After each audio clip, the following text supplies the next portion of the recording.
So we're going to talk today about our primary immunodeficiencies. And what's important to understand about primary immunodeficiencies is that this is a deficiency that is associated directly with the immune system. So the immune system is abnormal. So this is not something that is secondary, caused by another infection, and typically it is caused by genetic defects. So all of the immune responses and all of the molecules involved in these immune responses can potentially have a defect, and these defects are going to be manifested in a primary immunodeficiency disease. There are over 100 known causes, and again, most of these are going to be caused by mutations. So in general, you have mutations, you have autoimmunity, in which you have self-reactive T and B cells that are going to target a self-antigen, and both of these can lead to primary immunodeficiencies. Now, the primary immunodeficiencies are going to be manifested in infections primarily, and they can be associated with certain tumors as well. But with respect to infections, you have to look at basically several different aspects. So typically an individual, when they're born, they will have infections over the course of their lifetime, and that's expected. So children are going to have because they have an immature immune response, they haven't seen anything, everything is a primary infection, they are going to have a disease about 1 to 4 infections a year, and that's normal. Adults are going to have about the same, 2 to 3 to 4 infections a year, and again, that's very normal. And so what we're looking for with primary immunodeficiencies is what's called recurrent infections. So this is beyond normal.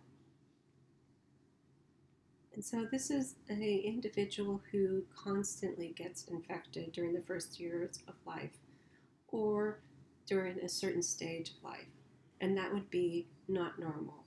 We're also looking for unusual cases. So where you have an individual who's infected and you give him an antibiotic and that doesn't work, and then you have to give him another antibiotic and that doesn't work. So multiple courses of antibiotics are very unusual.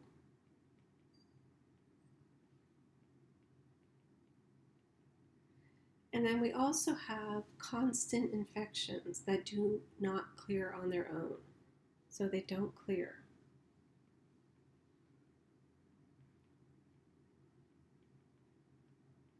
So the likelihood of coming in contact with a pathogen that is able to establish an infection is relatively low, especially in children.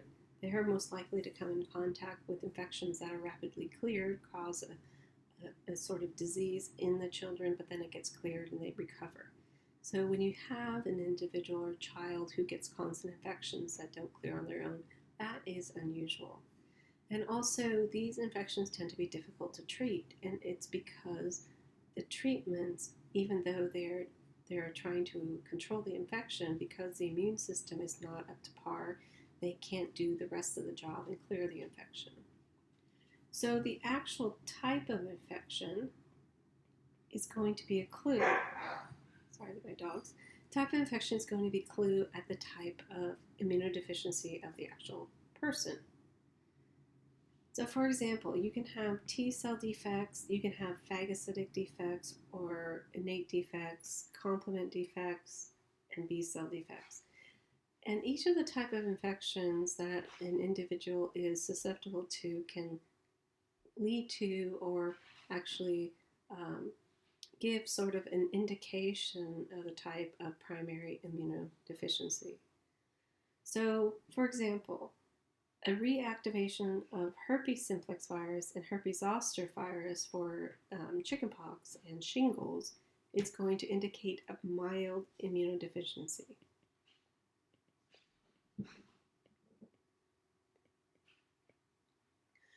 A candida infection is going to indicate a Th17 deficiency. And then we're going to have different external bacteria. So these are internal. T cell defects tend to be intracellular pathogens. And while the innate as well as complement and B cells are going to be more for those extracellular pathogens, and they're sort of a in-between. So for example, invasive fungi are going to require a T cell mediated immune response as well as a phagocytic or innate type of immune response. And having fungi infections over and over again can indicate a defect in one of these compartments. Complement is going to be associated with Neisseria infection, and Neisseria likes to shed its LPS. LPS is a coating or sort of a molecule on the surface of gram-negative bacteria, such as Neisseria, and by shedding their LPS, they become susceptible to complement. So if you have a complement deficiency in an individual, they typically will present as multiple Neisseria meningitis type of infections. So with respect to B cells, we have IgG or IgA defects. So we have IgG or IgA defects. And this will lead to respiratory infections.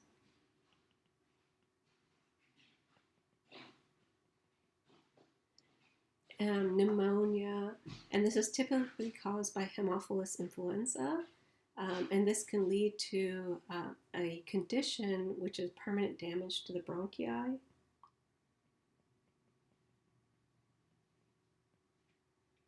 And this is going to be, damaged bronchi.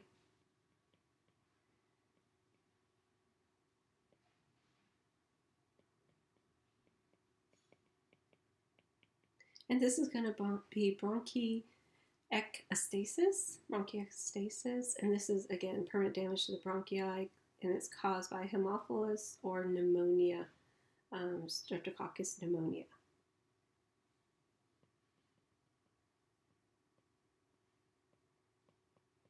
And a lot of times this is because individuals with this particular defect cannot make antibodies to our non-protein antigens, so our more sugar type antigens. Now, with respect to other sort of normal microflora bacteria, we have staph and gram-negative bacteria such as E. coli, and increased infection with these particular pathogens are going to be indicative of phagocytic or innate defects.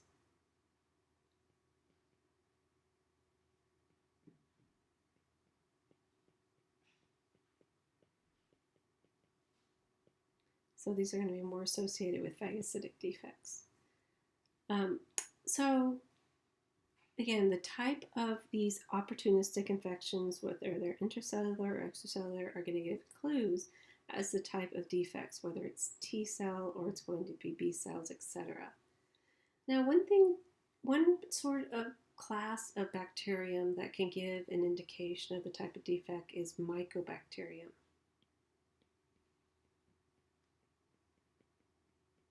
Now, Mycobacterium is, of course, famous because of tuberculosis. So Mycobacterium tuberculosis can infect healthy individuals. And then they become chronically infected with Mycobacterium tuberculosis. In a person who has a mild deficiency, Mycobacterium tuberculosis causes a disseminated disease.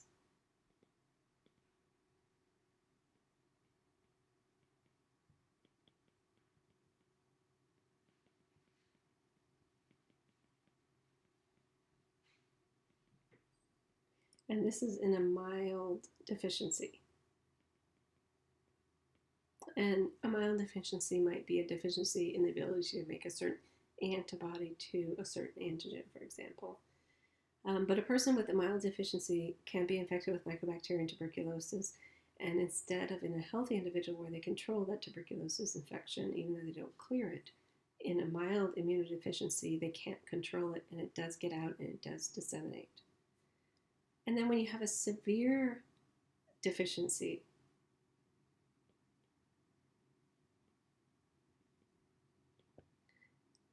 a person is susceptible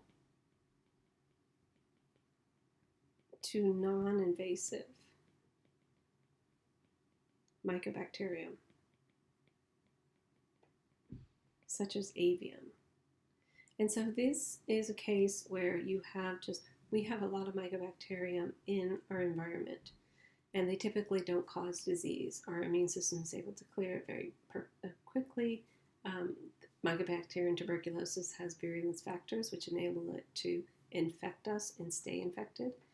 When you become immune compromised severely, then you're able to be exposed to those more environmental Mycobacterium bacteria, and those will cause disease in you. So next, let's talk about our primary immunodeficiencies. We have basically 3 causes, and these are general categories. The first is going to be mutations, and these are going to be very rare.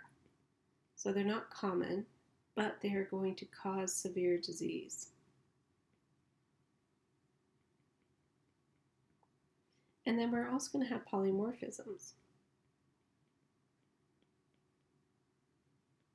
And these are going to be common traits, but they're going to cause moderate disease. And oftentimes they are not visible at the person level, but they're visible at the population level. And then we're going to have polygenic. And polygenic means you have common disorders that are usually going to be affecting many genes, many environmental cues, and they are going to primarily affect antibodies.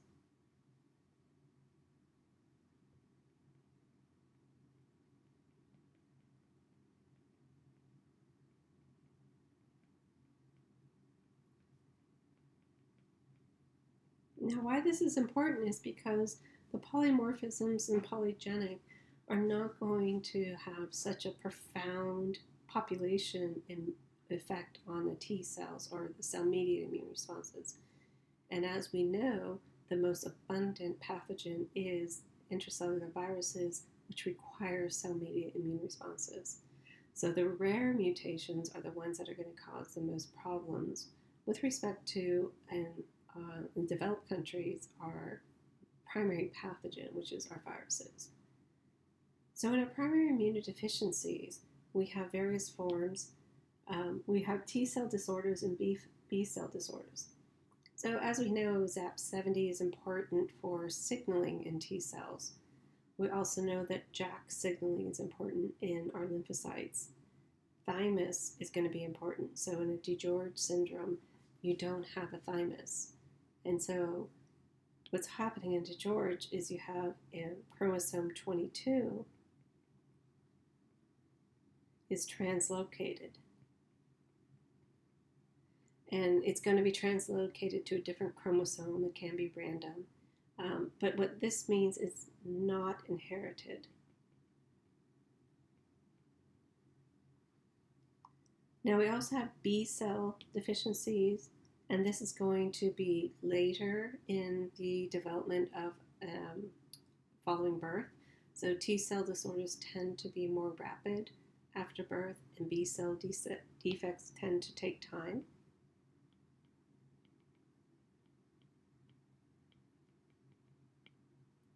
So this is going to be 6 months to 12 months. You're going to present with infections.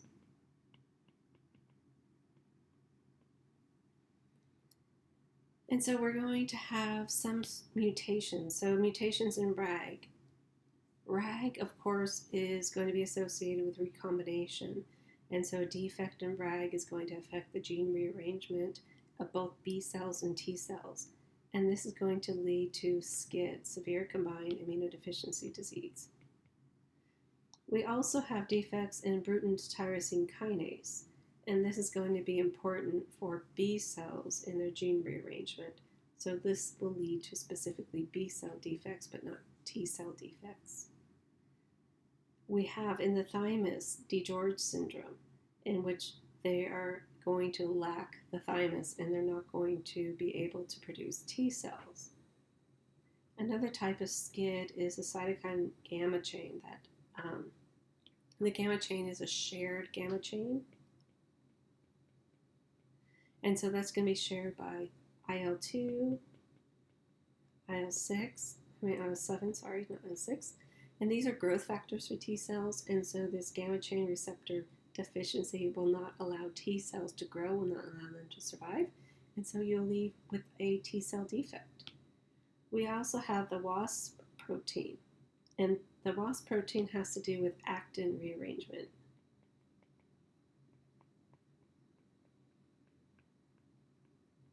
And this is going to be important in the synapse. Plus, this is going, let's go back.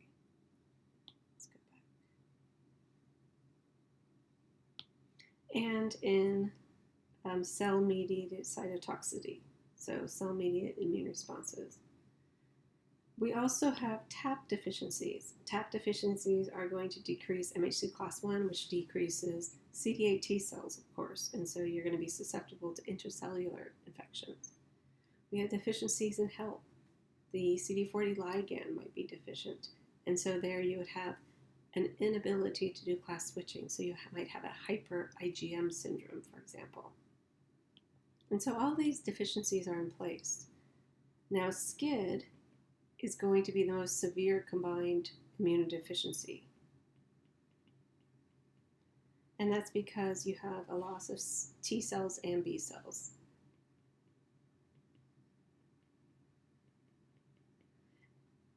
And so you're going to have the gamma chain, the common gamma chain. And this is going to be an X-linked recessive. And then you're going to also have the RAG immunodeficiency, and this is autoimmune recessive. And so that means consanguinity is going to play a role in RAG deficiencies.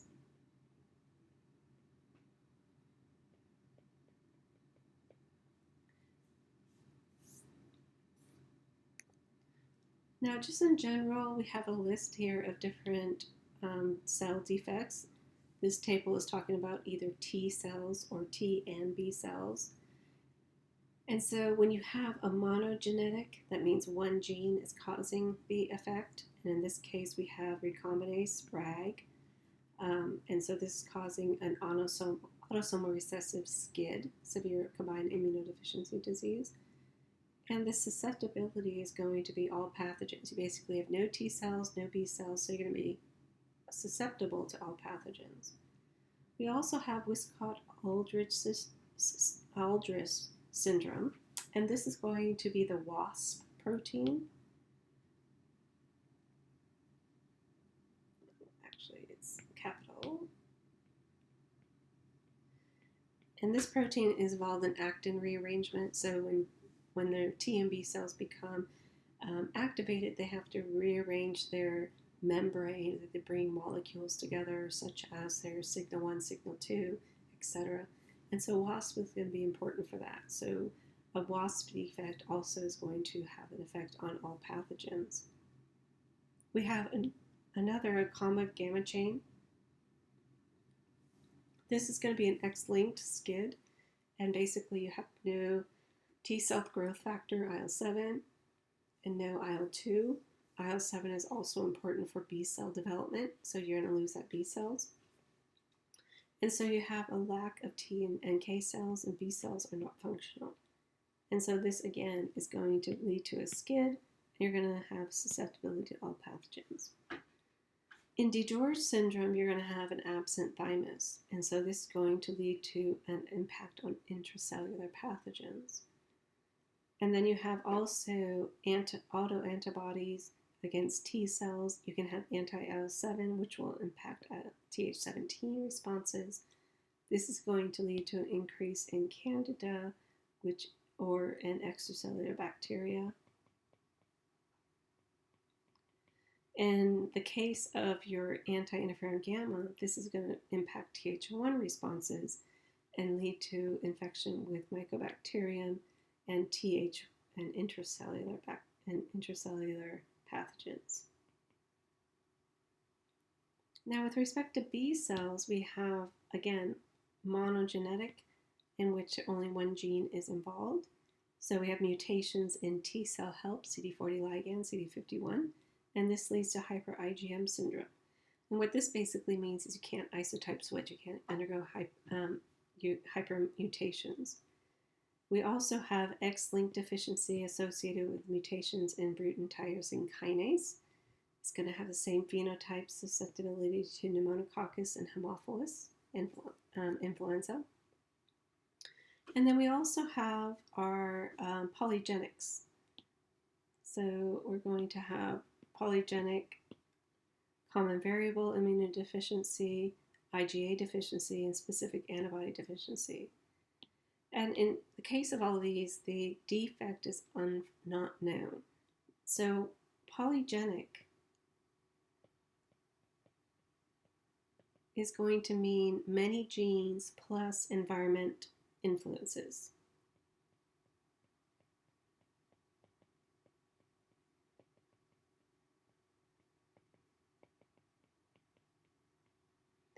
And for specific antibody, you're going to have recurrent pneumococcus and Haemophilus influenza as described here.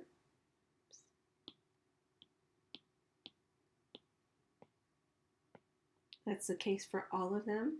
And one of the reasons it is because pneumococcus and Haemophilus is in our environment. And so we are exposed to these constantly. And so they're going to present themselves when you do have a mutation with respect to our B cells. And so you're going to have an increase in pneumococcus and Haemophilus influenza infections in the young. With specific antibody, you have normal IgG levels, but a lack of titers to pneumococcal vaccines.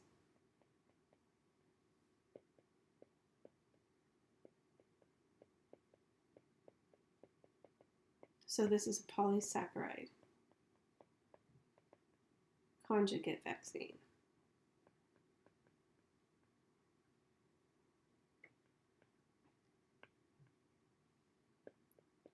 So what this means is that this individual cannot make an immune response against polysaccharides. And so they'll be susceptible to both pneumococcus and Haemophilus because the vaccine is a conjugate polysaccharide protein vaccine. Then there are also innate deficiencies. So for our innates, we have some monogenetic and polymorphisms. We have TAP deficiencies, which of course is the transporter for antigen processing. And so this is really what loads on MHC class 1.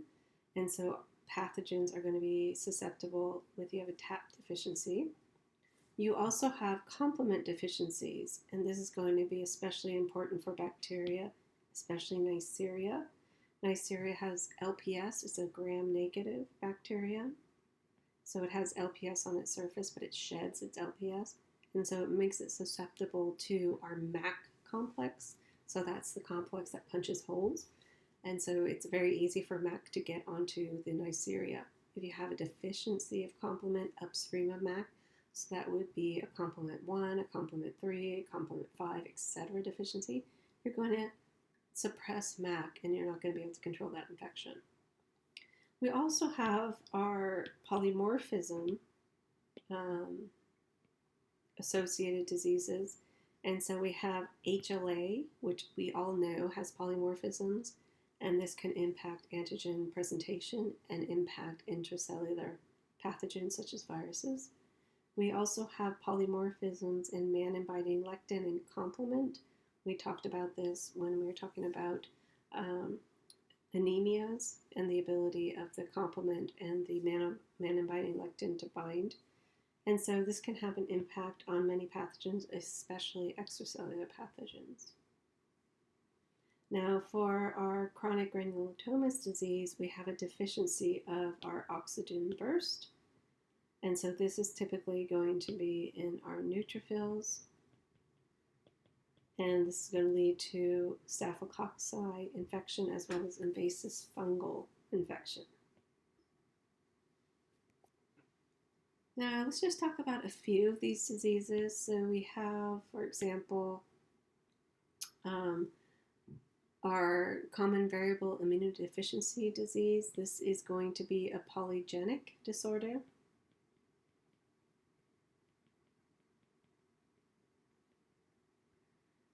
And this is going to, the polygenic disorders are going to be the interaction of several genes plus environment.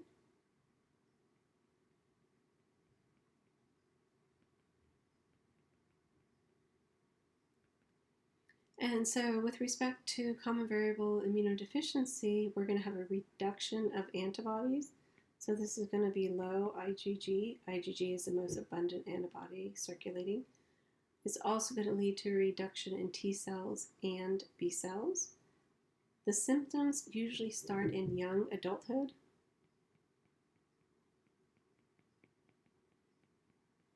And this is thought because environment must have an influence.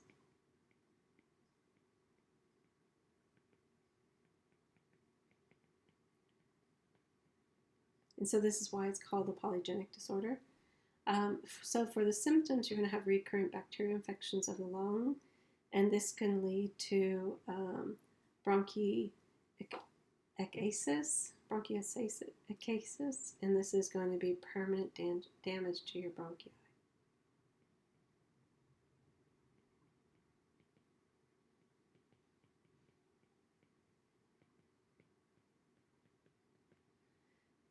Now, the diagnosis is going to be looking at the blood and seeing a decrease of antibodies by ELISA, as well as a decrease in B cells and T cells by FACS analysis. In addition, you can test the ability of a person to respond to vaccines, and when you give them a polysaccharide conjugate vaccine,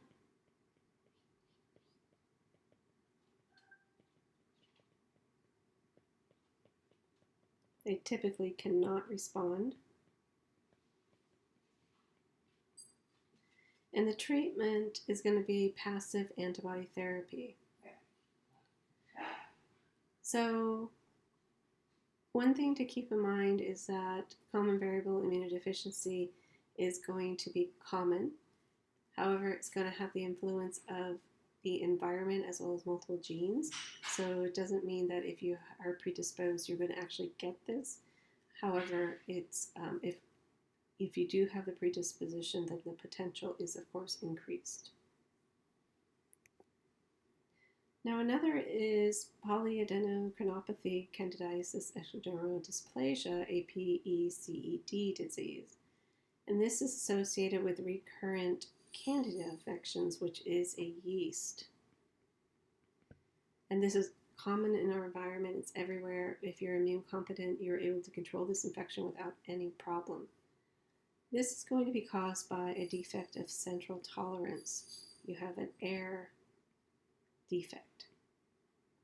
And so remember, air is the one that is going to make a snapshot of your body in your thymus. So it's going to help you be able to get rid of potential autoreactive T cells. And so if you have this defect, many different autoimmune diseases can actually develop. Now, some of them that are worth noting are an anti-IL-17. So you can make antibodies against IL-17, which is going to increase your extracellular pathogens. And this is where you have the candidiasis. So you can impair your reaction to your fungal, which of course is yeast, which is common in the environment, which is candida. And then we also have an anti-interferon gamma potential, and this is going to be different. This is more intracellular. So this is going to lead to an increase in Mycobacterium infections. So you can see that with our APECED, you have a potential for lung disease, autoimmunity, type 1 diabetes, you have your candidiasis, you have your hypoparathyroidism, potential malabsorption, autoimmune enteropathy, etc., adrenocortical insufficiency. So many different autoimmune diseases can develop over time with APECED. Another disease is SCIDS. It's a severe combined immunodeficiency disease.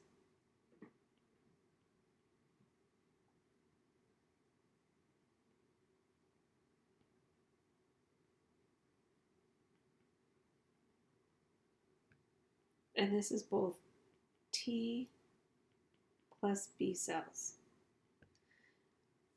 So with respect to SCID, you have infants that are going to die if they don't receive stem cells.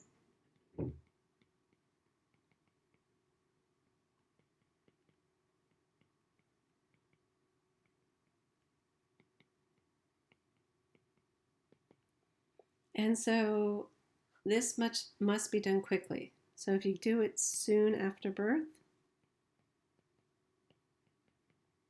you have a 90% survival. If you do it months after birth,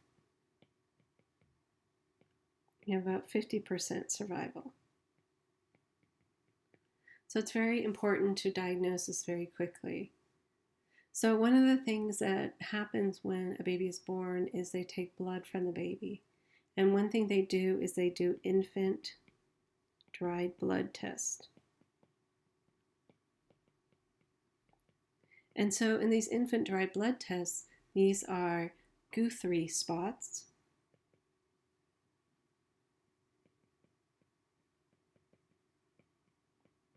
And they're testing for autoimmunity.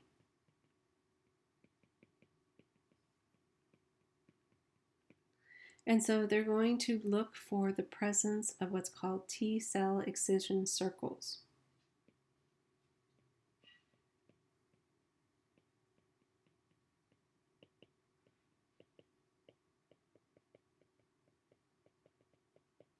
Or TREX. So if you have an increase of TREX, this means you have T cell development.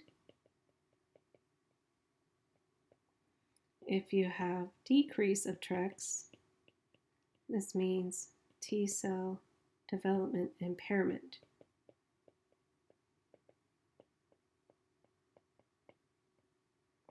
And so it kind of goes back to when we were making our T cell receptor. We, of course, have an alpha chain and we have a beta chain. And then we're going to pick a variable region. We're going to pick a constant region, joining regions, etc. Everything we don't pick gets excised. And so what happens is that you have unused excised segments that are released. And so these are going to be those excised segments. For alpha chain, you're going to have unused variable and joining segments. And then on the side of the beta chain, you're going to create multiple excised gene segments. And all of these will be released into the blood, and then you're going to be able to detect them. And so if you see these in the blood at a normal level, that means that your T cells are developing. It's not going to be an indication of SCID. If you don't see these or a significant reduction, then that can be an indicator of SCID. Okay, so for primary immunodeficiencies, for diagnosis, one question you have to ask yourselves is, when do infections begin?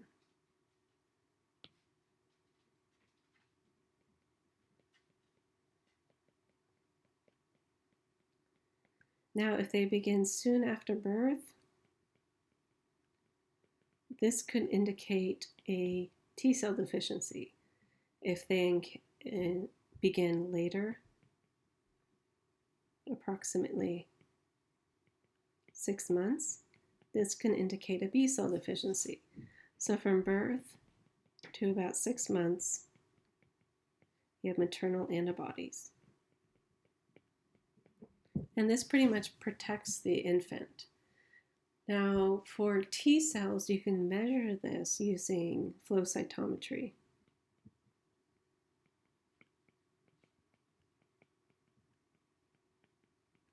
And typically, you can just do a simple blood, stain them with CD4, CD8 to look at T cells, see how many T cells are actually in the blood. And if you have a decrease of T cells, that might indicate a T cell deficiency.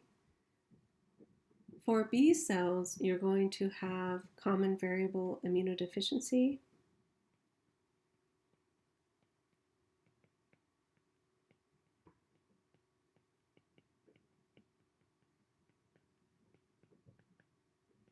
And this will present in young adulthood, which means that there's an environmental influence.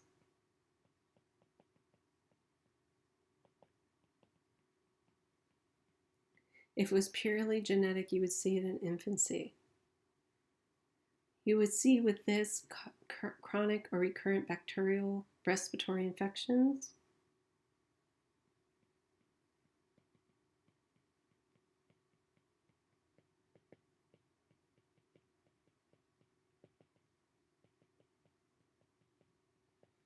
and then you would measure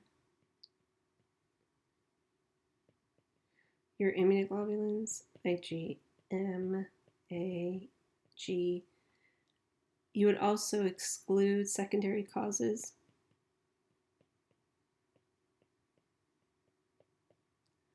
And this could be such as protein loss, kidney failure, for example. And if total immunoglobulin is fine, you look for specific bacteria immunoglobulin.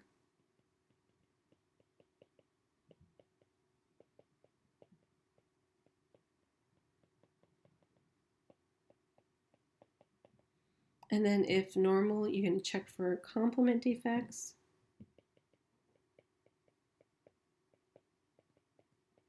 Or neutrophils.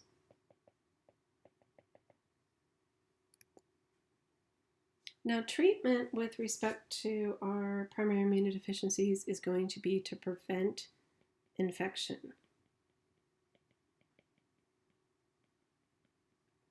So you can have mild immunodeficiencies. And this would be such as specific antibody deficiency.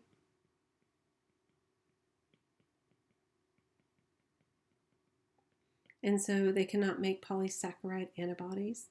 And so the treatment is going to be with prophylactic antibiotics.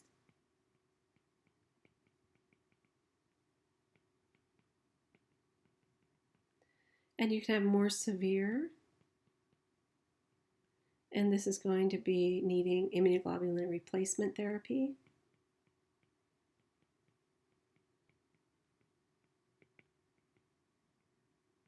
And this is, of course, passive immunity. And then you can have, in this case, immunoglobulins pooled from thousands of donors. And this is so to make sure that you have the antibody that you need. And then you're going to be administered the antibodies IV or sub-Q.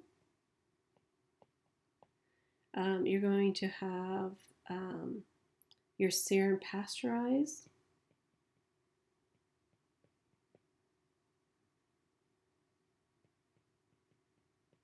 So this is 56 degrees for about 30 minutes. And some detergents can be used to prevent hepatitis C.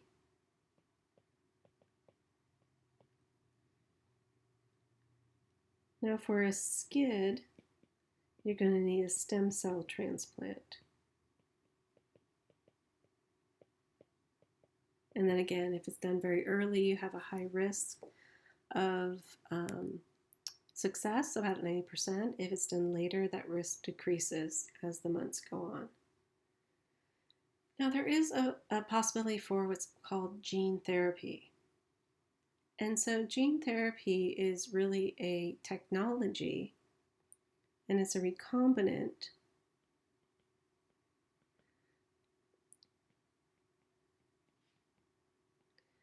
that's used to correct genetic defects. And so this is primarily in patient stem cell.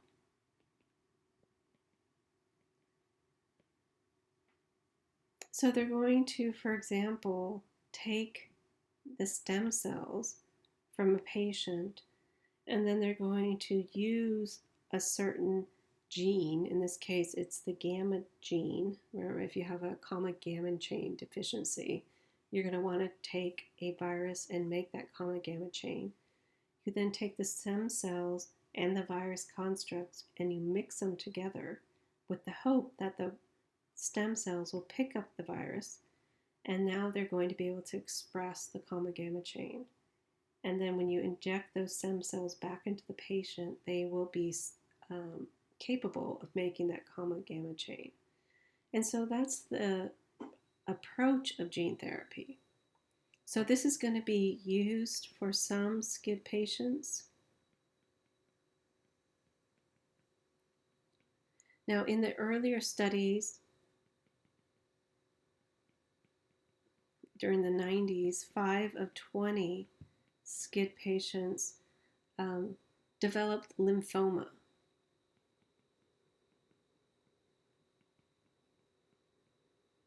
And this is because the common gamma chain inserted near a proto-oncogene. And this proto-oncogene was LMO2. So it caused a lymphoma. And so a lot of research and development has been going into gene therapy to correct genetic defects. And so you have to have some rules. And so the first rule is you must have the perfect identity of the genetic mutation for each patient.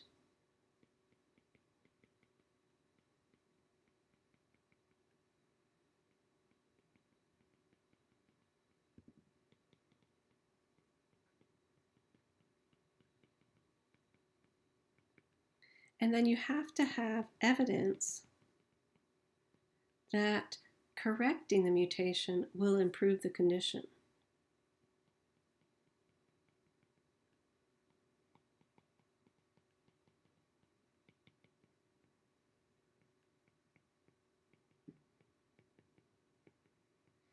And then, of course, the transfected gene must confer a proliferation or survival advantage.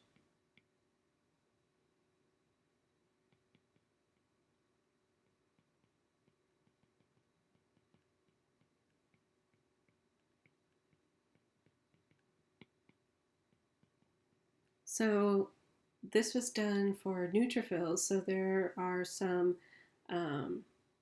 diseases in which neutrophils cannot undergo the oxidative burst.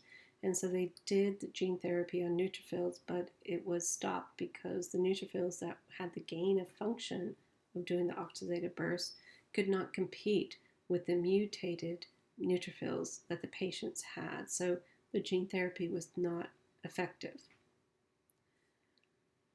So in an X-linked SCID, so for an example of an X-linked SCID with the common gamma chain defect, when you add back gamma, the lymphocytes have a positive survival. And so that would work. Now, another thing is that you cannot cause cancer.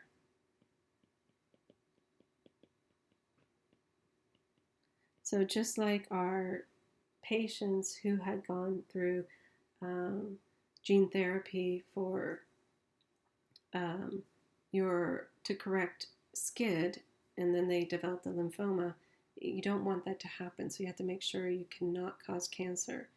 So now the constructs have a suicide gene, so that if a lymphoma or something occurs, you can trigger that suicide gene, and then those tumor cells would undergo apoptosis. And then, of course, you don't want to cause autoimmunity.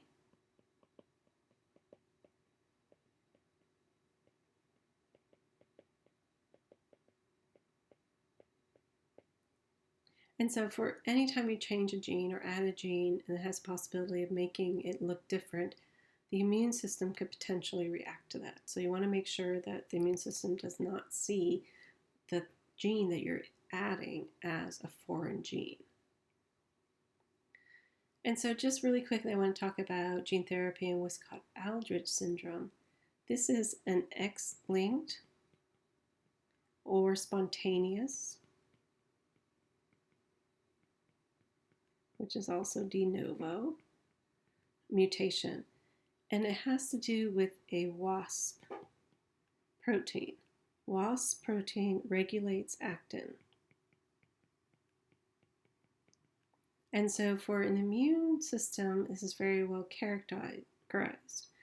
WASP deficiency is going to lead to decreased platelet development.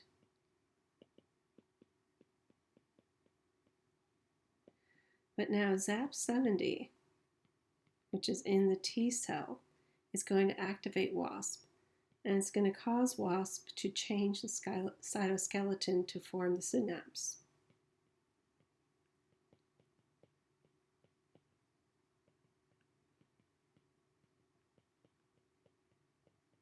Or it's going to allow the CTL to deliver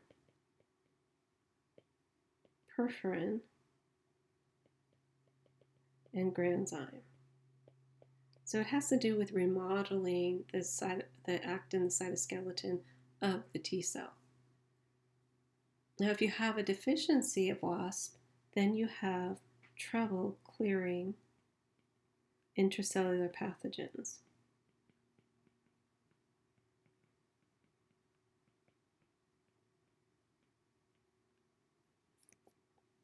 Okay, so that's all I had to discuss about this. Thanks.